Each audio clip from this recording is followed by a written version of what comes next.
Speaking of tips, here's another tip for you. Because I've got the craft paper, okay, I just left that piece in there when I was doing all the touch-up with that gallon container. I got the gallon container out there now, but there was a couple times when I was wiping off my paintbrush off the edge of that little deal, and it splattered. I could hear it, I could see it, and the beauty is I could see exactly where it was. I could say, okay, I should be more careful, I should do this, I should do that.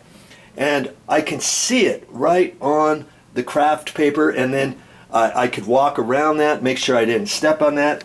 If it was right out in the middle where I was going to put my feet, I could wipe it up with a sponge, let's say. Do all kinds of stuff like that with this craft paper. When I get done with this whole job, if this piece is still good, and if I still have it, because I have it folded up, it's 3 foot wide, it's 6 feet long, I might save it and use it somewhere else. Okay, so if I had a drop down there, a plastic down there, I'm never going to see any stuff like that. And then I possibly might get on my feet, walk out on the carpet, walk out on the tile, all that kind of stuff. And as for this stuff, let's see, it's almost dry. The big pieces. There's a big one there. But see, I could just do that, and it will dry quicker on that one. But as for all these, just this little bit there was where it spilled off the paintbrush. All that is dry. That's going to dry in just a few minutes, and I know exactly where it is. So I'm going to leave that there. Pull up the masking tape. If I have to do any tight touch up on there or something, which I don't think I will, but if I have to, I've got the craft paper there. I know where the wet paint was or whatever. Okay, craft paper, baby. You got to get some of that. You can get it at most any local hardware store. This is it, and it might not be called craft paper, K-R-A-F-T. It might be called resin paper, R-E-S-I-N, or rosin paper, and most of the time it comes red, kind of like this. Years ago, it was just like it was like a cardboard color, you know, grocery bag color, and they still have that too. That's called building paper. That's got some black tar stuff in it. You could use that too. Okay, it's just whenever I see this at the store, if they've got the resin paper like this, I'll get that rather than the other stuff. But if they only have the other one, go for it. Okay, that was fine. Now, do you see any paint on the top edge of the base? You see it? That's not from me. That's from other painters over years of painting this condo. This condo's 45 years old, and so, you know, I'm not going the extra mile and cleaning all that off and doing all that kind of stuff. That wasn't part of the project. Now, if somebody really wanted to, later on they can. And then they could do some little touch-up painting or something, because it's going to be very difficult to get all that stuff off. But hey, you decide. Again, you decide. And speaking of pulling the masking tape off, the masking tape is only straight as how you install it. If you install it crooked, your paint edge is going to be crooked, especially if this wall was a different color and the baseboard was a different color, and you weren't going to paint the baseboard and it was an off-white, but yet you're painting the walls gray, and you're not going to paint the baseboard. And if you want to put the masking tape on there, you can, but you just remember that line is only going to be as straight as you install your masking tape. Okay, so I'm pretty much done with this closet, other than doing touch-up. If I have to, you know what I mean? And I just take my little drop. This is my drop that I can slide over. Now this next paint, I'm not going to use it out of a can. I'm not going to do that. I'm not going to do it that way, like this.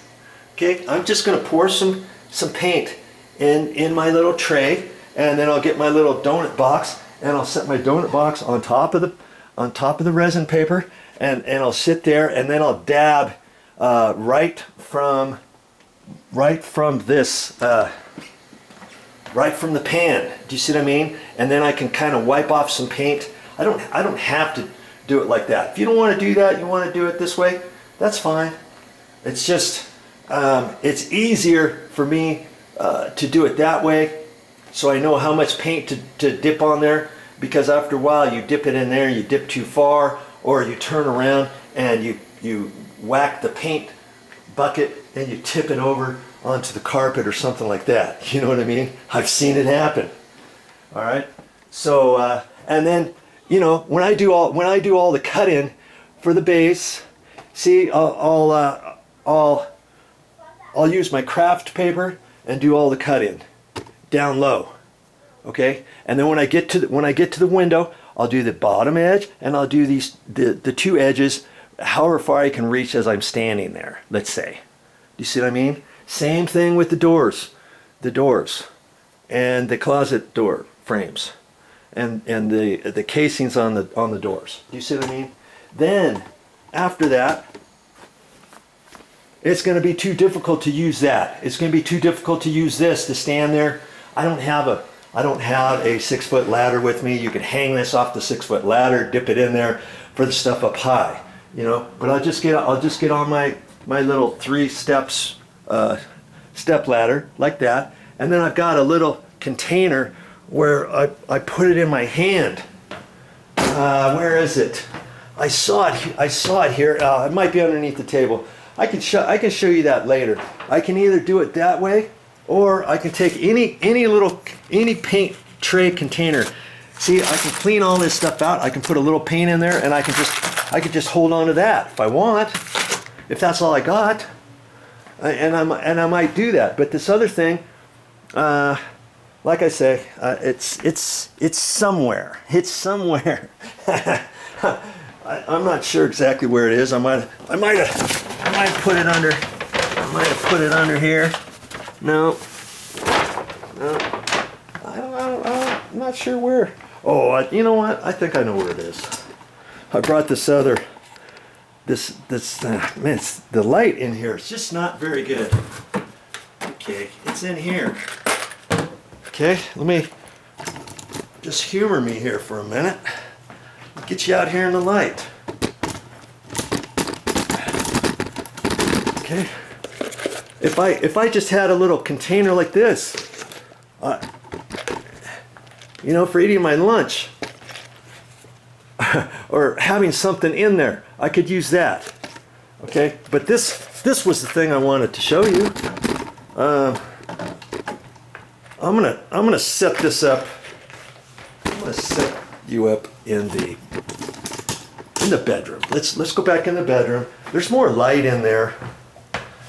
Okay, sorry about all the stuff, but I trust you're still learning. And this is what I do. I'm an average Joe. I'm not a professional at anything. But when I get done, it looks like I'm a professional. And this is just how I make videos on the fly. You don't have to be anything perfect or special to make videos, okay? Here you go. It's a handy paint cup. And it's got a little magnet there, and you can put your paintbrush right there, and you put your paint in there. And it cracked me up. Some people think you're supposed to carry it like that. Your wrist is going to get sore. You don't do that. You put your hand like that. It just hangs off your hand, see?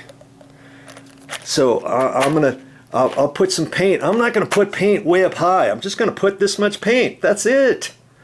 When that gets done, I'll put a little bit more paint in. That way, if I want to move the ladder and I want to hang on to the paint, my paintbrush, I can put it right there. Every throwaway paintbrush or good brush has that metal. It's got the metal right there. See, I haven't even washed this out yet. And you just put it on there, see? So I can put it on like that. I don't want the paint too deep. If I drop this, the whole thing's going to go down in there if I got the paint up too high. Plus you got to carry this when you're doing all your paint cut in. And it's going to get heavy after a while. So see, I'm just going to do that. I'm going to use this when I get up high. When I do all the high stuff. Anything where I can't get with that other thing. Could I use this Could I use this for the bottom too and crawl around? Yeah, I probably could, but it's not the most convenient thing. But I could do that too. So see, I've got different options. This thing was probably less than 10 bucks. All right, so that's probably the container that I'm going to use to do all my cut-in way up high. When I do the cut-in way up high, do I need anything underneath me? I could put this craft paper back down if I want, but I'm pretty good when it comes to this, and I can wipe. I just have to be careful when I'm wiping the paintbrush off so it doesn't dribble off the side. If it dribbles off the side, I'm not going to know it, and it's going to get on my carpet. So could I just slide this craft paper around? Yeah, I could. It's only my little 6-foot piece. I just slide it as I go. I'm going to have to move my ladder. There's only so much I can cut in off a ladder anyways. So after I move the ladder, after I move my little 3-step ladder, I just take my foot, slide it over, put my ladder on there, get up there, slide it over, do whatever I want. Because I only made this 2 feet wide, 22 inches I think I made it because of the closet. And I've got it folded here. If that bothers me after a while, I can put the fold up close or whatever. I can still see if I drip something. Oops, I dripped a little bit. Dabbity nabbit, why did I do that? I'll have to be more careful when I wipe off the edge. While I wipe off the edge here, I'll wipe that up right now so I don't forget about it and get my sponge out or my rag. I usually just do a sponge. If this thing stays wet, it dries in a few minutes. You know, if you're just sponging up one little dribble paint or something. Okay, there's another tip for you.